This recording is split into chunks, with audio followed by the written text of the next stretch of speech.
So hello friends, I have come with the congestive heart failure. This is the pathophysiology second semester second topic of second semester, यानी दूसरी unit का दूसरा topic है congestive heart failure. तो हम देखते हैं आज कि कंजेस्टिव हार्ट फेलियर होता क्या है। तो देखिए ये क्या होता है, heart which has become weakened और stiffer and can't pump blood properly. इसका मतलब है कि हार्ट जब बहुत ज़्यादा वीक हो गया हो, स्टिफ हो गया हो, मतलब हार्ड हो गया हो और ब्लड को पंप ना कर पा रहा हो प्रॉपरली, ठीक है, इसको हम बोलते हैं congestive heart failure. Heart failure means heart failure. Congestive का क्या मतलब होगा यहाँ, कंजेशन का मतलब, कंजेशन का मतलब होता है जब ब्लड बिल्डअप होने लग जाता है बॉडी में, ब्लड बैकअप होने लग जाता है, जिसकी वजह से फ्लूइड बिल्डअप होने लग जाता है, भरने लग जाता है, ये लंग्स में, लेग्स में एंड एब्डोमेन में बिल्डअप होने लग जाए, तब हम इसको बोलते हैं कंजेशन होना, ठीक। तो इसी को हम बोलते हैं CHF। सी का मतलब है कंजेस्टिव हार्ट फेलियर। तो लंग्स क्या हो जाते हैं, लंग्स में बैकअप होता है, लेग्स में एंड एब्डोमेन में। लंग्स में जब ब्लड बैकअप होगा और फिल हो जाएगा फ्लूइड के साथ, तो क्या हो जाएगा, ब्रीदिंग प्रॉब्लम होगी, शॉर्टनेस ऑफ ब्रेथ, ब्रेथलेसनेस, सांस लेने में प्रॉब्लम होगी, लेग्स में स्वेलिंग आएगी जिसको हम एडीमा बोलते हैं। एडीमा यानी जब लेग्स में स्वेल हो जाए, लेग्स स्वेलिंग हो जाए, फ्लूइड बिल्डअप हो जाए, तो उसको बोलते हैं हम एडीमा हो जाना। तो ये सारी चीज़ें होंगी कंजेस्टिव हार्ट फेलियर की कंडीशन में। तो कंजेस्टिव हार्ट फेलियर मतलब ब्लड का बैकअप होने लग जाना, बिल्डअप होने लग जाना, बॉडी में भरने लग जाना। क्यों? क्योंकि जो ब्लड का जो नॉर्मल फंक्शनिंग है ब्लड फ्लो का, यानी हार्ट पंप करता है एंटायर बॉडी में, हार्ट से ब्लड का पंप सर्कुलेशन होता है, तो वो जब डिस्टर्बेंस होने लग जाए तो ये कहीं भी बॉडी में या लेग्स में, एब्डोमेन में बिल्डअप होने लग जाना ही कंजेशन होता है, कंजेस्टिव हार्ट फेलियर। अब व्हाट आर द एटियोलॉजीज और what are the different causes of this, हम क्या बोल सकते हैं क्यों होता है ये। इंक्रीज्ड BP, हाइपरटेंशन, यानी हार्ट अगर ओवर वर्क कर रहा है। क्यों ओवर वर्क कर रहा है हार्ट ब्लड को to the entire body transport करने के लिए ओवर वर्क करना पड़ रहा है हार्ट को, यानी इंक्रीज्ड हाइपरटेंशन की वजह से हार्ट ओवर वर्क करता है, तब कंजेस्टिव हार्ट फेलियर की कंडीशन होती है। दूसरा हार्ट अटैक जब हम मायोकार्डियल इन्फार्क्शन वगैरह पढ़ेंगे तब हम उसमें देखेंगे कि हार्ट अटैक के कारण, मतलब अगर हमारी हार्ट मसल्स डैमेज हो गई हैं तो हो सकता है congestive heart failure. Third is valve problem, blood flow disturbs, मतलब जो tricuspid valve and bicuspid valve present होते हैं उसमें अगर कोई प्रॉब्लम आती है तो हो सकता है CHF।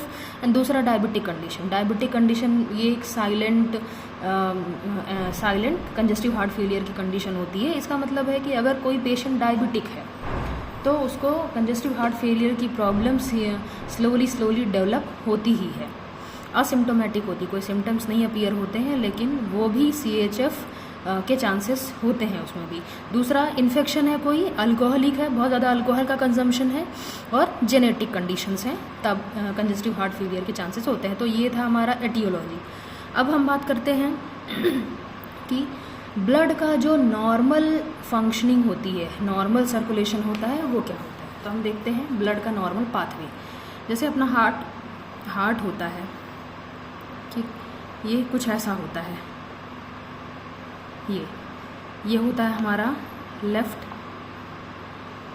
राइट एट्रियम, ये होता है हमारा राइट वेंट्रिकल, ये होता है लेफ्ट एट्रियम, ये होता है लेफ्ट वेंट्रिकल।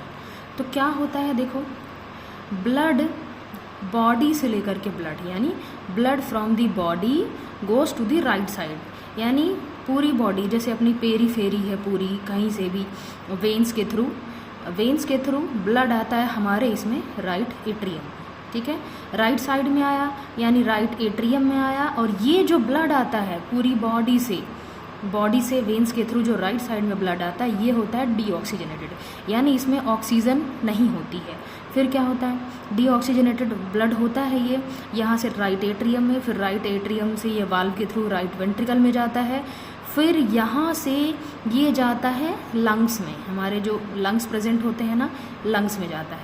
अब लंग्स में क्या होता है, लंग्स में होता है रेस्पायरेशन, मतलब ये कार्बन डाइऑक्साइड को एक्सेल करते हैं और ऑक्सीजन को इनहेल करते हैं, ठीक है।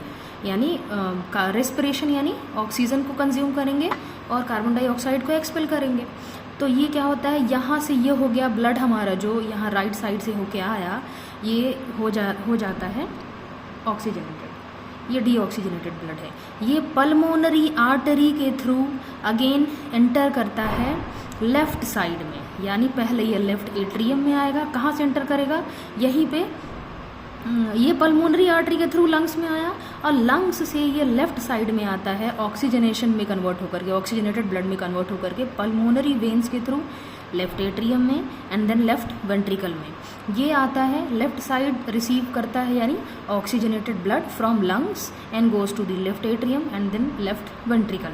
अब ये लेफ्ट वेंट्रिकल से जो है पूरी बॉडी में सर्कुलेट होता है, यानी जहाँ जहाँ भी जाना है पूरी बॉडी वेन्स लेके जाती, पूरी बॉडी से जो है पूरी बॉडी से राइट साइड में आता है deoxygenated blood, right atrium and then right ventricle and then यहाँ से ये आता है पल्मोनरी आर्टरी के थ्रू लंग्स में ये ऑक्सीजन लेकर के ऑक्सीजनेटेड ब्लड में कन्वर्ट होकर के ये वापस पल्मोनरी वेन्स के थ्रू लेफ्ट साइड में आता है लेफ्ट एट्रियम में एंड यहाँ से लेफ्ट वेंट्रिकल में एंड देन यहाँ से ये जाता है पूरी बॉडी में सप्लाई हो जाता है, यानी ऑक्सीजनेटेड ब्लड। इस तरह से सारे टिश्यूज़ को ऑक्सीजनेटेड ब्लड मिलता है, ठीक है। ये हो गया हमारा नॉर्मल पाथवे।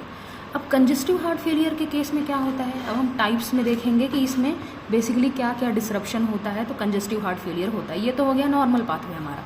तो देखो अब 4 टाइप के होते हैं heart failures, congestive heart failure 4 type के होते हैं। कौन कौन से, फर्स्ट वन है हमारा लेफ़्ट साइडेड हार्ट फेलियर।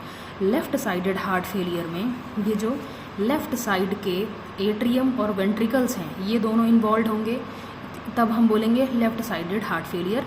और जब राइट साइडेड के वेंट्रिकल्स और राइट साइड इन्वॉल्व होगा तब हम बोलेंगे राइट साइडेड हार्ट फेलियर। तो हम बात करते हैं लेफ़्ट साइडेड हार्ट फेलियर में क्या होगा।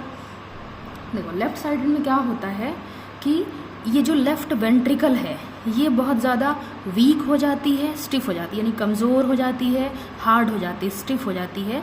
तो ये जो है ब्लड को फॉरवर्ड डायरेक्शन, यानी यहाँ से बॉडी में पूरे जाता है ब्लड, तो यहाँ से फॉरवर्ड डायरेक्शन में जब पंप नहीं कर पाती है, पंप क्यों नहीं कर पाएगी, क्योंकि ये वीक हो गई है, हार्ड हो गई है, तो क्या होगा, ये बैकवर्ड डायरेक्शन में ब्लड फ्लो हो, जब यहाँ से यहाँ नहीं जाएगा तो यहाँ ब्लड आ रहा है, फिल हो रहा है ब्लड, तो ये क्या होगा, ये बैकवर्ड डायरेक्शन में बिल्डअप होने लग जाएगा, यानी ये लेफ़्ट एट्रियम में जा करके डिपॉजिट होने लग जाएगा। लेफ़्ट एट्रियम में पल्मोनरी वेन्स में जाएगा। पल्मोनरी वेन्स यानी लंग्स से ब्लड आता है ना, यहाँ पे ऑक्सीजनेटेड ब्लड पल्मोनरी वेन्स के थ्रू, तो लेफ़्ट एट्रियम में आएगा, फिर ये पल्मोनरी वेन्स में जाएगा, पल्मोनरी वेन्स के थ्रू वापस लंग्स में आकर के बिल्डअप होने लग जाएगा, यानी फ्लूइड जो ये ब्लड है ना ये आके फिल होने लग जाएगा लंग्स में। तो लंग्स में फिल होने लग जाएगा तो क्या हो जाएगा, सांस लेने में प्रॉब्लम, ब्रीदिंग प्रॉब्लम, जिसको हम बोलेंगे ब्लड का बैकअप हो रहा है लंग्स में, तो ब्रेथलेसनेस होने लग जाएगी, सांस लेने में डिफ़िकल्टी होगी, तब हम इसको बोलते हैं लेफ़्ट साइडेड हार्ट फेलियर, यानी जब हार्ट का लेफ़्ट साइड इन्वॉल्व होता है तब लेफ़्ट साइडेड हार्ट फेलियर, ठीक है। अब सेकंड है हमारा right sided heart failure. Right sided में क्या होता है, right side of the heart will be involve. इसमें क्या होता है, ये एट्रियम है, वेंट्रिकल है, राइट साइड का जब वेंट्रिकल पंप ब्लड को जब पंप नहीं कर पाए लंग्स में, यानी पूरी बॉडी से आया यहाँ राइट साइड में, ये है डीऑक्सीजनेटेड ब्लड, जब ये डीऑक्सीजनेटेड ब्लड जाता है लंग्स में ऑक्सीजनेटेड ब्लड में कन्वर्ट होने के लिए, तो ये जो जा रहा है कहाँ से जा रहा है, राइट वेंट्रिकल से। तो जब राइट वेंट्रिकल पंप नहीं कर पाता ब्लड को लंग्स में, तो ब्लड बैकअप होने लग जाता है। कहाँ बैकअप होगा, राइट एट्रियम में जाएगा, राइट एट्रियम में जा करके वेना कावा में जाएगा, वेना कावा में जा करके बॉडी के वेन्स में, ठीक है, बॉडी के अलग अलग वेन्स में, अलग अलग वेन्स क्या है, ब्लड लेकर के डीऑक्सीजनेटेड ब्लड को आती है राइट साइड में, तो बॉडी के वेन्स में बैकअप होने लग जाएगा, यानी ब्लड का फ्लो वापस होने लग जाएगा बैकवर्ड डायरेक्शन में। तो क्या हो जाएगा, ये बॉडी में बैकअप होगा, लेग्स में होगा, जैसे एब्डोमेन में होगा, जैसे यहाँ हमने देखा था builds up in lungs and legs and abdomen. तो लंग्स में बैकअप होगा तो कंजेशन कॉज करेगा, लेग्स में बैकअप होगा तो एडिमा कॉज करेगा, एब्डोमेन रीजन में समटाइम्स जाता है। तो ये था हमारा left sided and right sided heart failure. अब हम बात करते हैं, दो और टाइप हैं हमारे, systolic heart failure and diastolic heart failure. ये क्या होते हैं हम देख लेते हैं। सिस्टोलिक का मतलब होता है बेसिकली जब हमारा हार्ट कॉन्ट्रैक्ट होता है। कॉन्ट्रैक्ट होता है मतलब जब ब्लड को पंप करता है, पुश करता है आगे की डायरेक्शन में, फॉरवर्ड डायरेक्शन में, वेंट्रिकल्स। तो राइट साइडेड का मतलब सिस्टोलिक का मतलब जब हार्ट स्ट्रांगली पंप ना कर पाए। सिस्टोल यानी कॉन्ट्रैक्ट होना, तो जब हार्ट कॉन्ट्रैक्ट ना हो पाए, कॉन्ट्रैक्ट नहीं हो पाएगा तो क्या होगा, ये पूरी बॉडी में जाता है। यानी सिस्टोल यानी जब ये कॉन्ट्रैक्ट होगा, वेंट्रिकल से जब कॉन्ट्रैक्ट होंगे, कॉन्ट्रैक्ट होकर के ही ये फॉरवर्ड डायरेक्शन में भेजता है ब्लड को। तो जब ये कॉन्ट्रैक्ट नहीं हो पाएगा, ठीक है, तो क्या हो जाएगा, वीकनेस होगा, फटीग होगा। मतलब जितना स्ट्रांगली पंप करना चाहिए उतना स्ट्रांगली पंप नहीं कर पाएगा ये। तो इसको हम बोलते हैं सिस्टोलिक हार्ट फेलियर। एक होता है हमारा डायस्टोलिक हार्ट फेलियर। डायस्टोलिक का मतलब होता है जब हार्ट हमारा स्टिफ हो जाए, हार्ड हो जाए, तो फिल ना हो पाए बेसिकली। डायस्टोल का मतलब क्या होता है, रिलैक्स होना। ये जो हमारे वेंट्रिकल्स हैं, लेफ्ट साइड या राइट साइड के वेंट्रिकल्स हैं, ये रिलैक्सेशन होता है। डायलेशन का मतलब होता है बेसिकली रिलैक्स होना। तो जब ये रिलैक्स होंगे, जब कॉन्ट्रैक्ट होते हैं तो ब्लड फॉरवर्ड डायरेक्शन में जाता है वेंट्रिकल से, और जब ये रिलैक्स होते हैं तो एट्रियम से ब्लड फिल होता है वेंट्रिकल्स में, ठीक है। तो जब फिल ना हो पाए प्रॉपरली, यानी वेंट्रिकल्स में रिलैक्स नहीं हो पाएगा, वेंट्रिकल्स फिल ना हो पाए प्रॉपरली, तब हम इसको बोलते हैं डायस्टोलिक हार्ट फेलियर। तो इससे क्या होती है, ब्रेथलेसनेस होती है, सांस लेने में डिफिकल्टी होती है, फास्ट हार्ट बीट, यानी हार्ट को ओवर वर्क करना पड़ता है, ठीक है, अगेंस्ट दी रेजिस्टेंस। ब्लड को पंप तो करना ही पड़ता है हार्ट को, तो क्या हो जाता है, फास्ट हार्ट बीट हो जाती है, ठीक है। तो ये था हमारा कंजेस्टिव हार्ट फेलियर। हमने देखा congestive heart failure, what are the aetiologies, then कितने टाइप के होते हैं, 4 टाइप के, left sided heart failure, right sided heart failure, systolic heart failure and diastolic heart failure. Then हम बात कर लेते हैं कुछ मेडिकेशंस की, कौन कौन से मेडिकेशंस दिए जाते हैं। तो डायूरेटिक्स देते हैं, ये इन्वॉल्व होता है।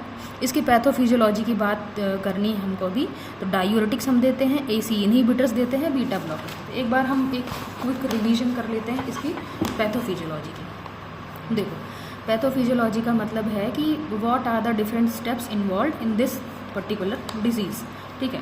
देखो क्या होता है, decreased cardiac output is the first step. इसमें क्या होता है, जब हार्ट की पंपिंग एफिशिएंसी रिड्यूस हो जाती है। क्यों रिड्यूस हो जाती है, क्योंकि हार्ट हमारा स्टिफ हो गया है, हार्ड हो गया है, ठीक है, ब्लड को इजेक्ट नहीं कर पा रहा है, लेस ब्लड इजेक्ट, यानी ब्लड को जितना इजेक्ट करना चाहिए, पंप करना चाहिए, उतना नहीं कर पा रहा है।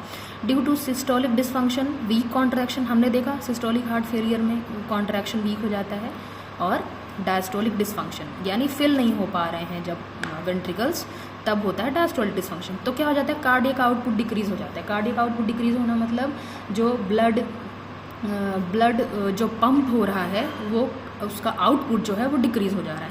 सेकंड स्टेज होती है हमारी न्यूरो हार्मोनल एक्टिवेशन। तो कार्डियक आउटपुट डिक्रीज होगा तो जितने भी सिस्टम्स हैं, जितने भी हार्मोनल सिस्टम हैं, न्यूरो हार्मोनल सिस्टम्स, वो एक्टिवेटेड हो जाते हैं। जैसे हमारा SNS है, sympathetic nervous system. Sympathetic nervous system autonomic nervous system का पार्ट है, sympathetic nervous system and parasympathetic nervous system. तो sympathetic nervous system fight and flight के रिस्पॉन्स में एक्टिवेटेड होता है। तो सिंपैथेटिक नर्वस सिस्टम एक्टिवेशन हुआ, हार्ट रेट इंक्रीज हो जाती है और ये वैसो कॉन्स्ट्रिक्शन कॉज करता है, ठीक है।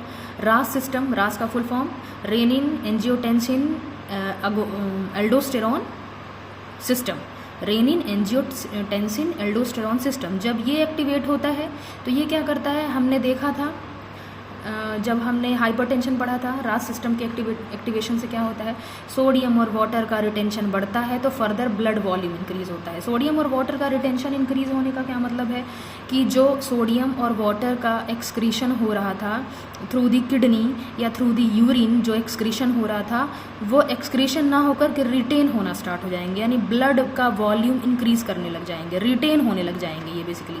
तो क्या हो जाएगा, ब्लड का वॉल्यूम इंक्रीज हो जाएगा।